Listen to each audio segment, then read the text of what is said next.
Hey guys, it's Angie. Today is January 30th, 2021.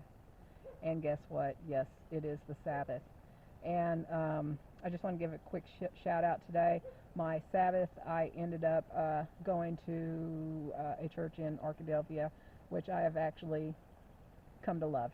I love this little church. It's the little church out in the woods. And the people there are absolutely wonderful, loving Christians.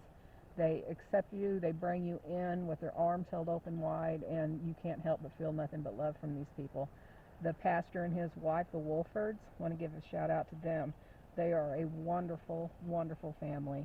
And Pastor Michael Wolford is a wonderful preacher. I had the opportunity to listen to him today, and he just gave a awesome, awesome sermon. And I want to tell him that it absolutely touched my heart, and I thank him for that. And I was driving home, and on my way home, I remember him saying something that, we have to yield.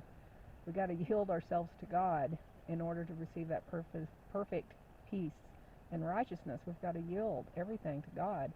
And as I was driving, and all of a sudden it just came over me like a flood, and I just was like, okay, Lord, I yield to you.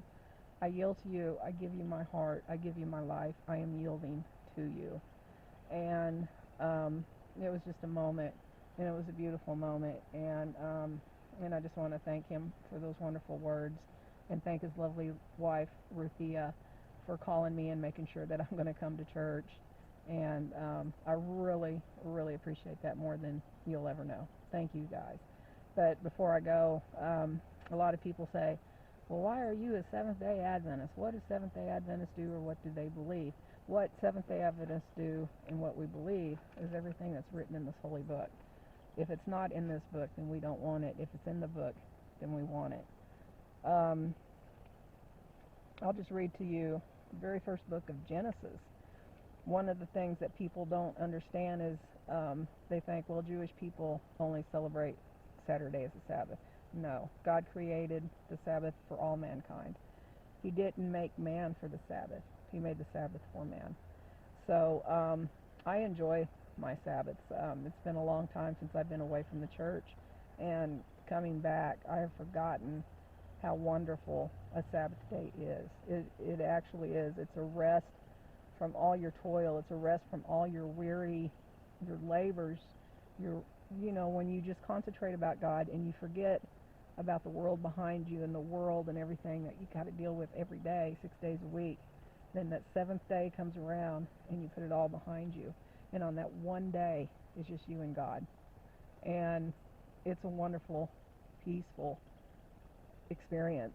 And I really hope that anybody that listens to this will try giving the Sabbath, making it their day of rest. And they'll see what I mean.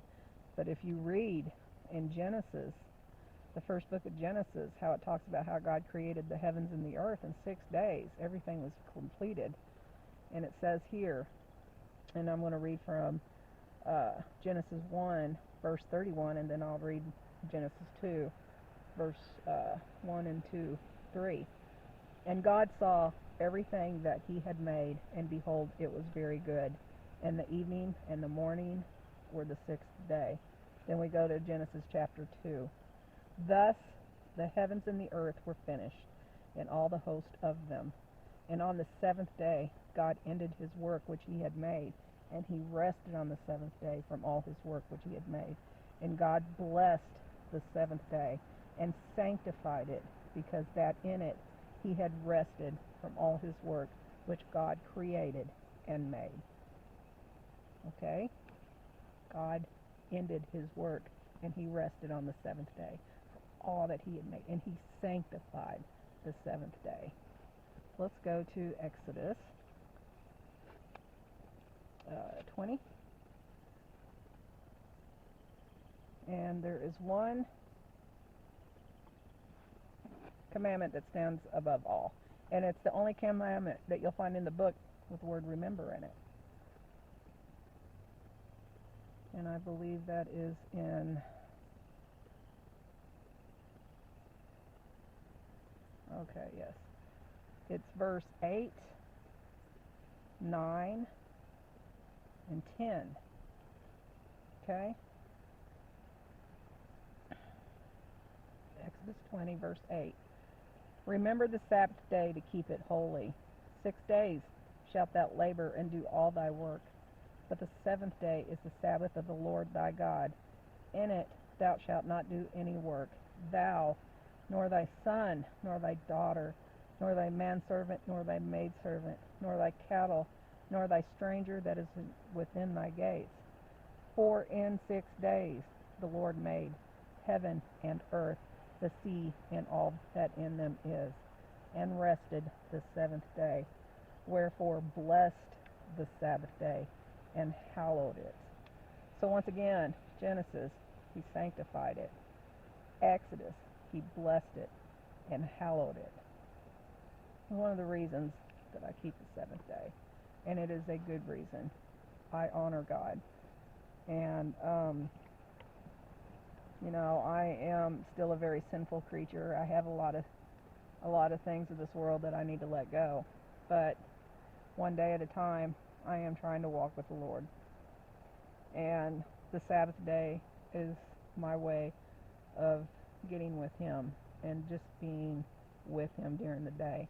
And it's a beautiful time, because then I just forget about everything else and I just think about God, and I listen to music, I listen to the heritage singers, I listen to just good music that praises God, because to me that's what it's all about, is praising God and thanking Him for the life that I have, for the roof that I have over my head, the fact that I have food in my refrigerator when there's so many people out there right now that is suffering that don't have these things. So yes, we all have a lot to be thankful for. Every one of us, everyone that's watched this video has a lot to be thankful for.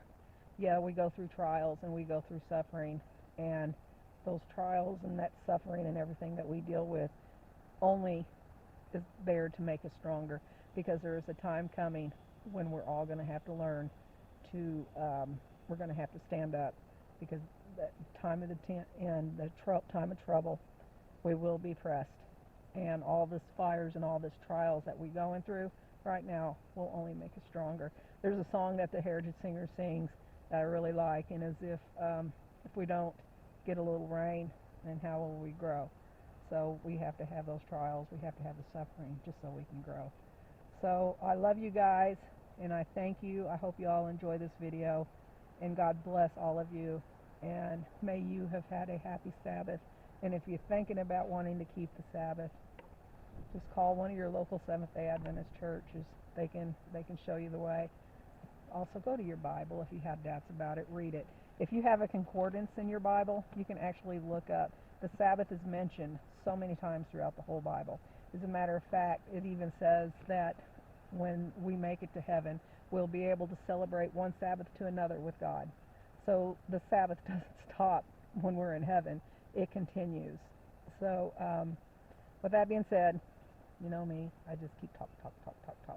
But and yes, instead of being out, well, I am outside, but instead of being in the woods because it's been raining, I'm in my hammock. I got my hammock, I got my tarp over, and it's pretty dry in here. I love my hammock. I got my sleeping bag and all my stuff. I've got my Bible, of course. You see my Bible. I got my Bible in here. You see my Bible. And kind of pretty cool. But I just wanted to do this quick video, give y'all a shout out. And I hope that you all have had a wonderful Sabbath again once more. And God bless all of you. I love you. I love you, my brothers and sisters. Keep Jesus in your heart. Keep going to your knees in prayer. Okay? All right. Happy Sabbath. Love. Angie. Bye.